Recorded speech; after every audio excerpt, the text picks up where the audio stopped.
200 টাকায় পুরো বাংলাদেশ ঘুরে আসছি। হ্যালো এভরিওয়ান, নমস্কার সবাইকে। তো সেই দিন কলেজ থেকে গেছিলাম স্বাধীনতা কমপ্লেক্সে। পুরো একটা মিনি বাংলাদেশ মানে আমাদের চট্টগ্রামে আছে। তো শুরুতে এখানে একটা সাইনবোর্ডে সবকিছু লেখা থাকবে কোন দিকে কি আছে না আছে। আর এখানে এন্ট্রি ফি যে জনপ্রতি 200 টাকা করে, সাথে ওয়াচ টাওয়ারও আপনি ফ্রি পাবেন, অর্থাৎ এই ওয়াচ টাওয়ারে আপনি ফ্রিভাবে উঠতে পারবেন। তো এরপর যে ওয়াচ টাওয়ার একটু পরে যাব, আমি একটু দোলনায় বসবো, চড়ার একদম দৌড়াই। এরপর আমি একটা ফুল গাছ থেকে ফুল ছিঁড়ে নিয়ে মাথায় লাগাই দিলাম। এটা আমার অভ্যাস, ফুল দেখলে আমি কেমন হয়ে যাই।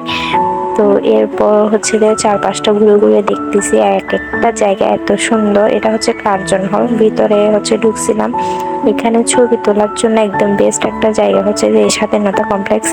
আর এখানে এক একটা জায়গার এক একটা কারুকাজ এত সুন্দর, সামনে থেকে না দেখলে বুঝতে পারবেন না। আর এখানে একটা শহীদ মিনার, পাশে একটা কান্তজিউ মন্দির আছে।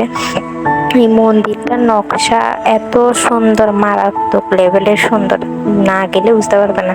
আর এখানে ছোটদের অনেকগুলো রাইডস আছে, ছোটরা আসলে যে এখানে ওগুলো চড়তে পারবে।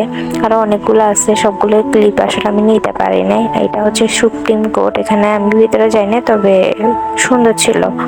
তো সবগুলো জায়গা ঘুরে ঘুরে দেখছি, অনেক বড় জায়গা, সবকিছু আছে। এটা যে সংসদ ভবন।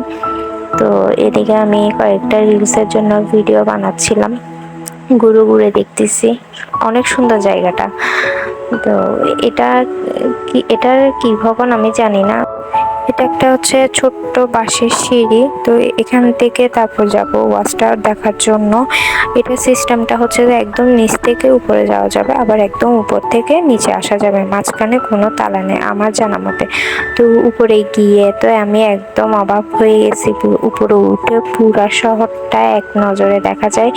একদম শেষ মাথায় যে কর্ণফুলী নদীটা দেখা যাচ্ছে। আর এটা যে ওয়াসার পানি, যেখান থেকে সবার বাসায় ওয়াসার পানি আসে। তো এখানে একটা ছোট্ট রেস্টুরেন্ট আছে, কারো কিছু খেতে ইচ্ছা করলে খেতে পারবে। সব দেখার পর এবার বাসায় চলে যাচ্ছি। বাইরে অনেক গরম, আর থাকা যাচ্ছে না এই পর্যন্ত। সবাই ভালো থাকবেন, টাটা, বাই বাই।